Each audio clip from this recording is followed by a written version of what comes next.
પ્રાર્થના સંદેશ ન્યૂઝમાં આપનું સ્વાગત છે।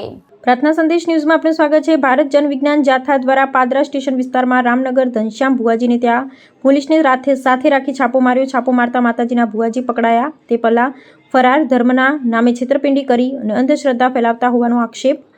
સંતાન પ્રાપ્તિ અને દુઃખ દર્દ તેમજ શારીરિક પીડાઓ અને રોગ દૂર કરવા પ્રલોભન આપી ભુવાજી લોકો પાસે ચીજ વસ્તુ અને ફી વસૂલીને દુકાન ચલાવતા હોવાના આક્ષેપ। ભુવાજી સહિત તેઓ સાગરીતો સામે પણ આક્ષેપ। રામનગર ભુવાજીની રેડ દરમિયાન લોકો ટોળા અને ભોગ બનનાર ઉમટ્યા। પાંદરા પોલીસ મથકે મામલો પહોંચ્યો। મારું નામ રાજ છે। મને અહીંયા લાવવામાં આવેલો અને કીધું હતું કે તમારું શું છે, તો મને બધી વિધિના બામે બધા પૈસા લીધા છે મારી જોડે અને મારું એસી મારા નામે જ છે અને મેં મારી પાસેથી એસી લેવડાવ્યું હતું અને 3 લાખ રૂપિયા લીધા છે મારી જોડેથી। ચાંદીની 3 બુટ્ટી જે પાયેલા એ બી લીધેલા છે મારી પાસેથી। કોણ છે અને ક્યાંની ઘટના છે? આ ઘટના છે પાદરા રામનગરની ટેકરી, પાદરા સ્ટેશન રોડ। ઘનશ્યામ ભુવાજી રાજા મેલેડિયા નામથી પ્રખ્યાત છે। ઇન્સ્ટાગ્રામ પર બહુ વિડીયો વાયરલ કરે છે અને જેને તેને વસ્તાની બાધા આલે છે। તો વસ્તાની બાધા કેવી રીતે આપે છે, પહેલો પ્રશ્ન એ છે। નમસ્તે, હું જીતેન્દ્ર પ્રજાપતિ, હું બરોડા રહું છું, હાલ પાદરાનો જ વતની છું અને મને આવી રીતના અહીંયા આગળ હું આવતો હતો કે ભાઈ ચાલ આવો આપણું કંઈક ભલું થાય। અમે એવી આશાએ આવતા હતા કે કદાચ આનું આટલું બધું નામ છે તો આપણે કંઈક કામ કરી આવીએ। તો મેં આવતો હતો, એમના પગે પડતો હતો, બધું કરતો હતો। તો એક દિવસ એમને ધૂણીને એવું કીધું કે બેટા મને તારો ચાંદીનો ગ્લાસ જોવો છે પ્યાલી માટે દારૂ પીવા। તો આ પ્યાલીનો ચાંદીનો ગ્લાસ મેં મારી વાઈફ તે વખતે પેલું માસિક પીરિયડ જે આવે છે લેડીઝને એ ટાઈમ પર હતી એટલે એ ટાઈમે મેં જો ઝઘડો કર્યો કે ચાંદીનો ગ્લાસ આપણા ઘરમાં છે તો તું લાય, માતાએ માગ્યો છે, કદાચ આપણું ભલું થઈ જાય। એટલે મેં મારી વાઈફ જોડે ઝઘડો કરીને આ ગ્લાસ મેં ઘનશ્યામ ભુવાજીને આલ્યો હતો અને ઘનશ્યામ ભુવાજીએ ધૂણીને એવું કીધું કે જા બેટા તારું ભલું થાય। પણ મેં બહુ દુઃખી થઈ ગયો અને ત્યાર પછી મારી બહુ જ ખરાબ પડતી આવી।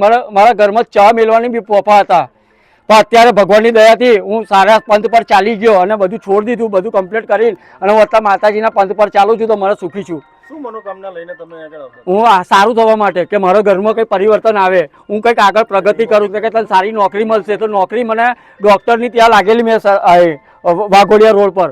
તો વાઘોડિયા રોડ પર હું નોકરી કરતો હતો, મને આ ભુવાજી એવું કીધું કે નોકરી ના કરીશ કે છે, કારણ કે દવાખાનામાં નોકરી કરેલો વ્યક્તિ અહીંયા કરી આવો ના જોઈએ કે મને આવું કીધું। એટલે પછી મેં ત્યાંની નોકરી બી છોડી દીધી। કયો વિસ્તાર છે અને કોણ છે? આ રામ ટેકરી કહેવામાં આવે છે, સ્ટેશનવાળો વિસ્તાર છે અને ઘનશ્યામ ભુવાજી પારેખ છે।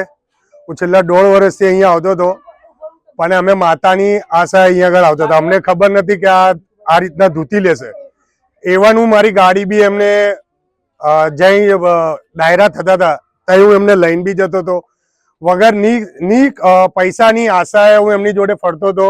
પણ છેલ્લે એવું જાણવા મળ્યું કે આ ભાઈના થોડા ધંધા અવરા છે, તો અમને ખબર પડી। તો અમે એમને બચાવવા માટે જેમની બબાલ થયેલી એની સાથે અમે એમને વાતચીત કરવા ગયા। ત્યાં મારી ગાડી એમના છોકરાએ ખુદ જાતે તોડીને પછી એવું કહે છે કે તારી ગાડી તો ફલાણા ભાઈએ તોડી નાખી અને એ ગાડીનો મારી પાસે વિડીયો બી છે કે કોઈ છોકરો ત્યાં ગાડી તોડવા આવ્યો હતો। શું છે, ક્યાંની ઘટના, કોણ છે?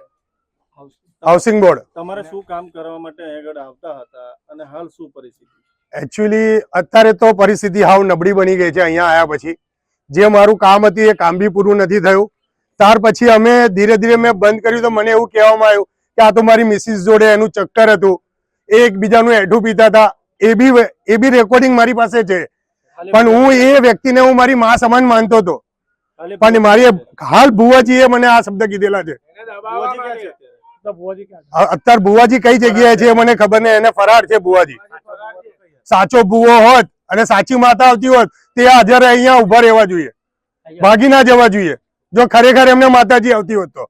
શું નામ છે તમારું? શું ઘટના થઈ? મારું નામ હિતેશા હસમુખભાઈ વિસાવડિયા છે। મને સંતાન નહોતા થતા એટલા માટે અમે અહીંયા આવ્યા હતા। અમને જાણ મળી હતી કે અહીંયાથી શ્રીફળ આપે છે અને એનાથી સંતાન પ્રાપ્તિ થાય છે। તો અમે બધી રીતે તૈયાર હતા, અમે કરવા માટે બધું કર્યું અને સાહેબ અમે એટલી વિનંતી કરીએ છીએ કે અમે જે બધું અમારી ઉપર જે વીત્યું છે ને હવે બીજા કોઈની ઉપર ના વીતે। અમે એટલી પ્રાર્થના કરીએ તમારા લોકો ઉપર।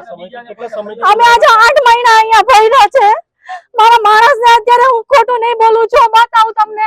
અત્યારે 2 મહિનાથી અમારા ધંધા નથી અને દવાખાનાના ધંધા અમારા કરી દીધા છે। એને 51,000 રૂપિયા અમારી પાસે વિધિના કરીને લીધેલા છે।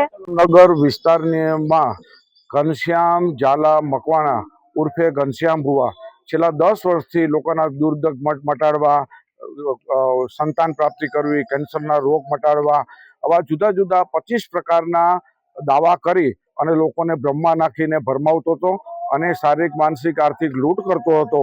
આ ભૂવો અત્યારે ફરાર થઈ ગયો છે અને માતાજી નામે ઘરના પરિવારો 4 સભ્યો છે, ચારેયને 6 માતાજી ધૂણતા આવે છે અને એક ધંધો દુકાન ખોલીને બેઠા છે. કોઈ પણ વ્યક્તિ જોડાવા આવે તો એની પાસેથી 101 રૂપિયાની ફી, 51,000 રૂપિયા, 1 લાખ રૂપિયા જેવી ફી વસૂલ થતા આજે વિજ્ઞાન જાથા પાસે સત્ય હકીકતની અને ફરિયાદી અને માહિતી આપનાર આગળ આવતા અને પોલીસને સાથે રાખીને ઘરે મુલાકાત કરી. ભૂવો ફરાર છે. અમે એની સામે કાનૂની કાર્યવાહી આરંભી છે. અત્યારે તે ફરાર છે તો કઈ જગ્યાએ છે તેને પણ શોધખોળ ચાલુ છે. તો વિજ્ઞાન જાથા લોકોને અપીલ છે કે આ ઘનશ્યામ ભુવા જેવા આવા લંપટ ભુવા હોય એનાથી સાવધાન રહ્યો.